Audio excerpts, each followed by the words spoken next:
Oh, Chicago, the city of broad shoulders, the windy city, the home of the Bears, the Cubs, the Sox, the Bulls, and tonight the home of PFL fight action. Our bantamweight title picture got a little bit more clear here at Wintrust Arena on the campus of DePaul University. Sean O'Connell, Dan Hardy, and the still undefeated Mitch McKee, main event winner over Sergio Pettis tonight. A dominant wrestling performance. Tell me how you grade your own performance tonight. I think it was a B plus maybe. Only a B plus? Yeah, I mean, I just feel like I had such good positions that I could have went for the finish. But, you know, against a guy that's tricky like him, I just felt like I was doing a little bit too much of keeping the position instead of looking for more damage. But, you know, that's always just something we go back and look at, and we grow from it. But obviously got the W against the number one contender, Sergio Pettis. But I'm just really hard on myself. Well, look, I've got to ask you, I mean, how did you manage your energy all day today? You've known about this since, what, November, you said? And it's Sergio, and you know it's a big opportunity. How have you managed your energy today to put on a performance like this? I mean, I stay really calm, you know. I just tell myself, I've been in big moments. I can get through any adversity like I had in the fight. You know, I've had plenty of wrestling matches where I'm down with 15 seconds left and I come back and get the win with 15 seconds left. So any position I get in a fight, I just know it's do or die. I can make a comeback. I can do whatever. So I just kept staying in the game plan, even when things kind of went to SHIT there in the middle. We were all holding our breath on that triangle attempt, my friend. Yeah. All right, you can see there, the championship is vacant, as you know, at bantamweight. You just beat the guy whose name is next to number one. We'll talk about Ralph Stotts here in a minute. Taylor Lapis, Magomed Magomedov, Marceli Alves. Mitch McKee, where do you belong in this bantamweight title picture? Well, I think I deserve a title shot later this year. I don't care who it is, but I'm coming for the rest of the division. So I want a title fight later this year. They can pick whoever it is. I don't care. I'll be waiting for it. Cutting promos, knows the right cameras to look at everything. He finds the right camera. Like a pro out here, man. Yeah, right. Yeah, I'm just excited to be here. Excited to sign with the PFL. And I know we have big things in the future. I'm just going to keep getting better. I mean, I've only been doing this for not even 5 years yet, so I go in the room every day looking to get better. After every performance, we look back, see how I can do better. So, sky's the limit. And you had a huge watch party as well. You had a big crowd of people. Yeah, no, we showed it a few times on the broadcast. Yeah, I got a lot of great friends. It was crazy when you won. That's the beauty of the sport of wrestling, is you meet. I've met so many people from 4 years old to now that I still am friends with, just because we shared that connection with wrestling.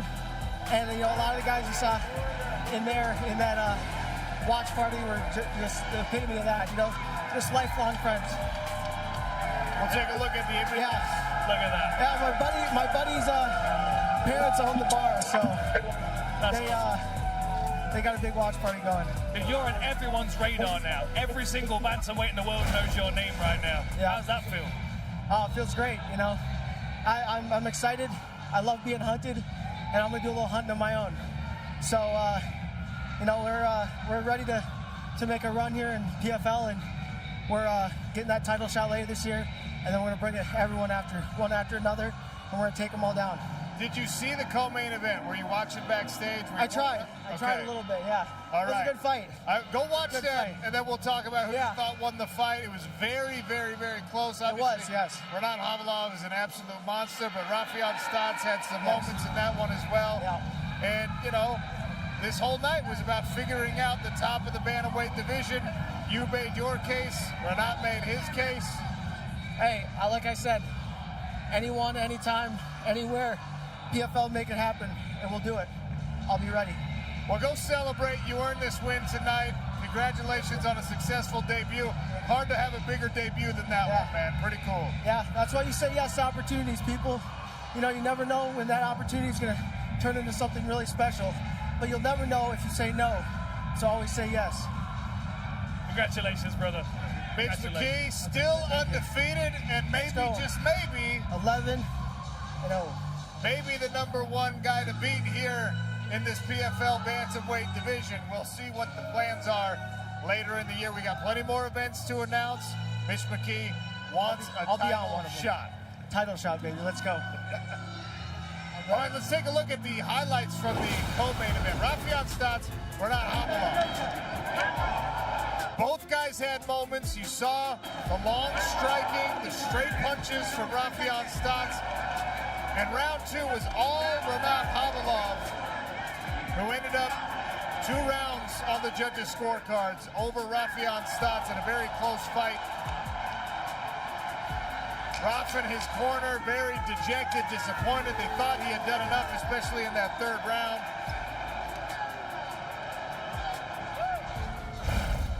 And you see all the damage on the face of Bernat Hamalov, but he got the win.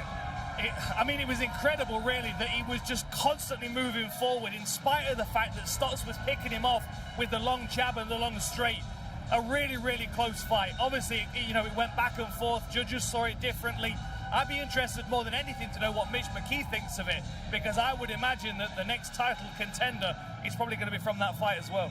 I think you're probably right, and it's one of those you got to go back, you got to watch round 1 again, see who really came out on top of that one. I thought round 2 was the clearest. Round 3 I thought was pretty clear, but man, judges had a tough job tonight. Yeah, absolutely. And look, we've also got Taylor Lapalus, who's ranked right up there. He's been calling for a fight against Sergio Pettis, thinking full well that Sergio is the guy to beat to get the belt. I would love to know what Taylor Lapalus is thinking after this night with these bantamweight fights, because he might also be the guy to beat in this division. What a greatly competitive bracket of guys this is. Going to be fun to see how it all plays out at 135 pounds. Last week in Pittsburgh, it was all about the middleweights. This week in Chicago, it was the 135ers. Next week in Belfast, we've got an incredible card. How about Gabriel Braga, Shaden Lealoha? Lealoha, the debuting Hawaiian, he came out with a huge first round.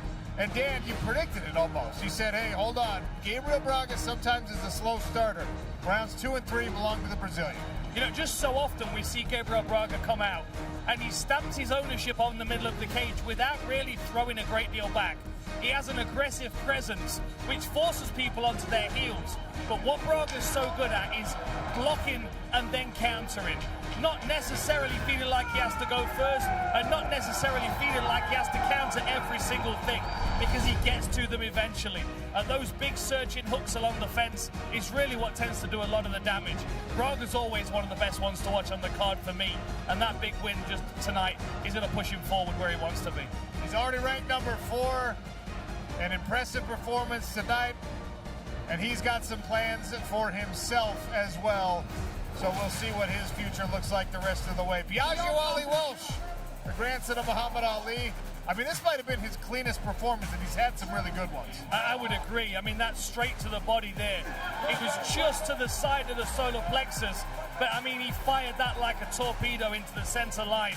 And Dash Harris folded up like a deck chair, tried to scramble on a takedown. Of course, Biagio is defending that and then chases him up with more punches. Another really impressive win from a young fighter that's got a huge career ahead of him.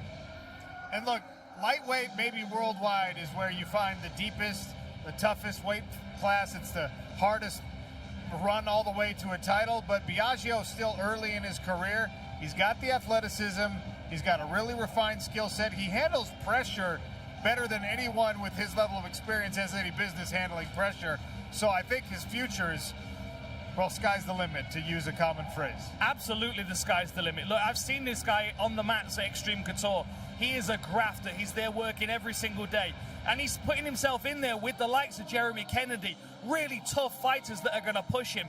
And what I liked about his coaches this week is they said, in sparring, he even won a few rounds. That means they're putting him in there with killers every single round. And if he wins a little bit of the round, if he even wins a round, that's a big deal for him. He's always on the back foot in that gym, and he's always digging deep. And you can see the performance that he puts together in the cage when it's time for him to shine. I don't know what they were feeding Alexander Romanov in Chicago this week, but he came out on short notice like a man possessed. Snatch single leg, drives through, Rodrigo Nascimento got bullied and battered in this fight by a massive King Kong performance from the Moldovan monster. This was really impressive, especially the wrap at the end with the crank of the neck. But Romanov, as you said, came out like a bat out of hell. All the way through this fight, was picking his opponent up, slamming him. He wasn't saving any energy for later on in the night. I wouldn't even be surprised if King Kong's climbing some skyscrapers downtown as we speak with a pint in his hand. Omar Al-Dafrawi, James Vake. Al-Dafrawi told us that he has relocated. He's done some training here in Chicago. It's his adopted American hometown. And he made good on his Chicago debut with a huge left hand. Yeah, solid punch that was. You know, showed his athleticism all the way through in the post fight as well as in the fight itself. Found that left hand after circling towards the outside track, fired it down the center line, and was just able to put his opponent right on the canvas with one shot. And following someone like Omar Al-Dafrawi, the system has worked in the PFL. He came from the MENA circuit, PFL Middle East, North Africa. From the regionals over there into the PFL, another step up in competition, victorious in that tournament, and then he steps up to the global stage. He fights against a PFL Europe champion in Florem Zendelli. It's a back and forth affair, razor-thin decision in Florem Zendeli's favor. And Omar Al-Dafrawi said, all right, let me get back to the lab, let me work on some things. And he comes out with a performance like that one. He's not going anywhere in this welterweight division. No, he put an incredible performance that's made a statement not only to the rest of the division, but also, you know, to the people right at the top. We've got Sioux Falls coming up, Florem Zendelli coming off that win against Al-Dafrawi, stepped into a fight against Logan Storley, which is right up at the top of the division.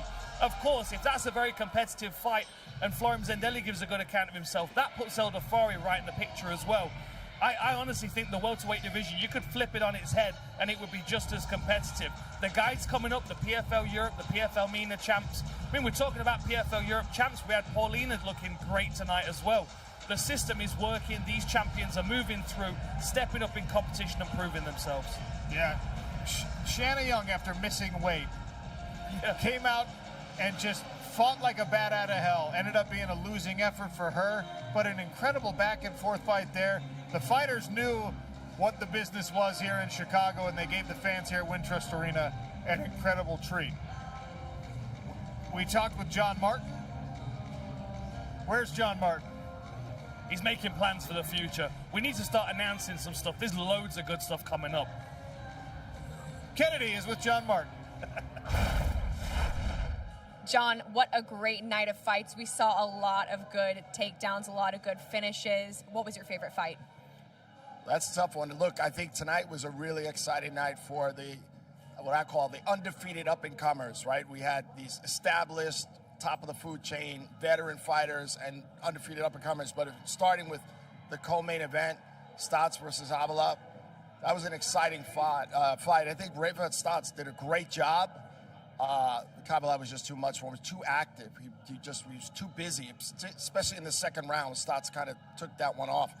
And then the main event, you know, we had high expectations for Mitch McKee coming in, but it's his PFL debut. He was in LFA before, and he just made a debut in the PFL, and he took out an elite fighter at the top of the bantamweight division. So he made a huge statement tonight in the PFL, and that was a dominating win.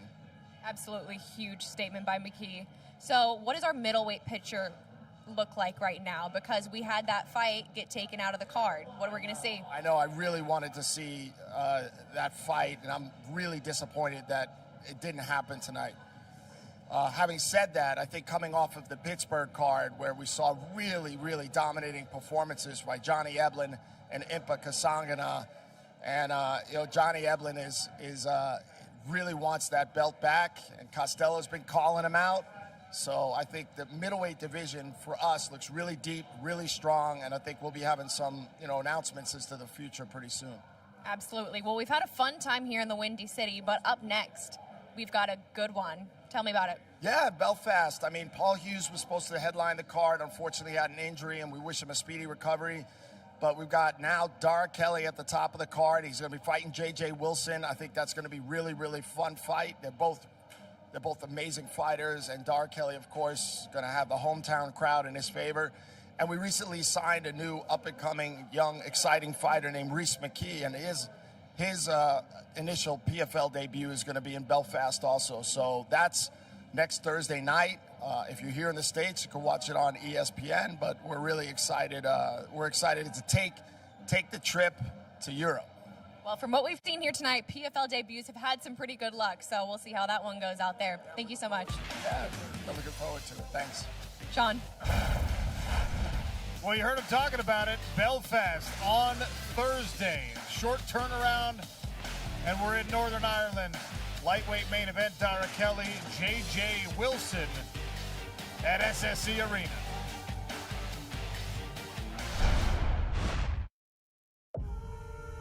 The Irish don't care who's in front of us. A war is a war. My ancestors were warriors. Fighting is in my DNA. I'll fight anyone, anytime. I fight for Ireland. And look at the explosiveness there. For the Muggles. For my ancestors. Some nations train fighters. Ireland raises them.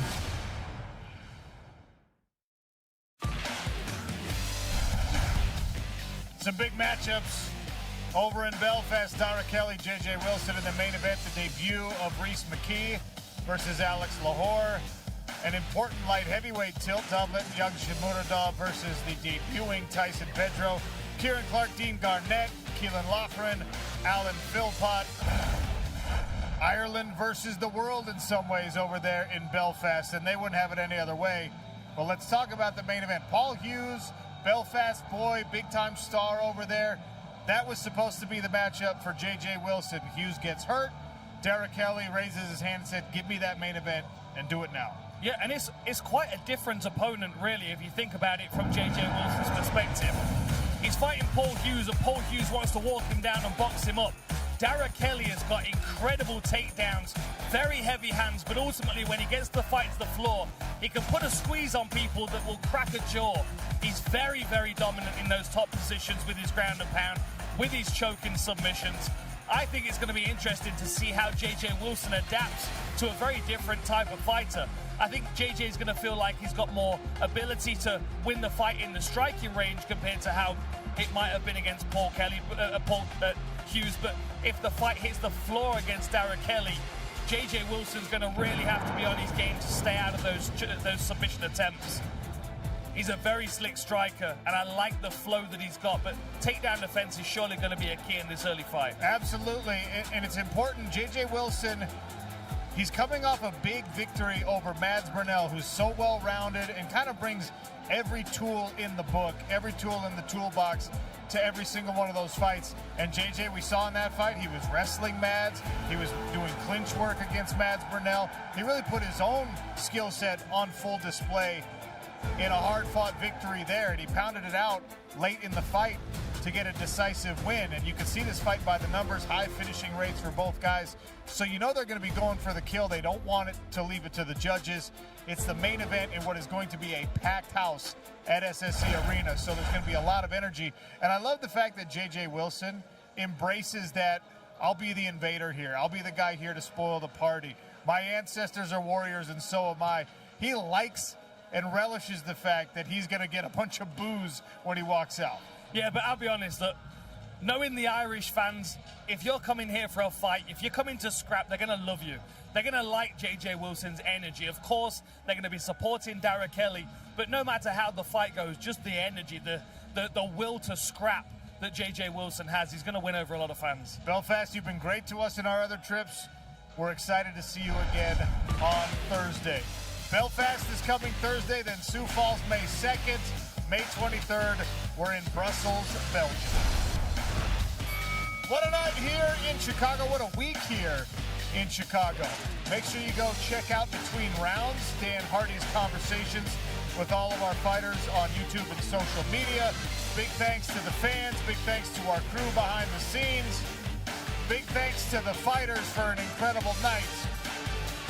Join us again in Belfast for the fights and for the post-fight show from Northern Ireland next Thursday.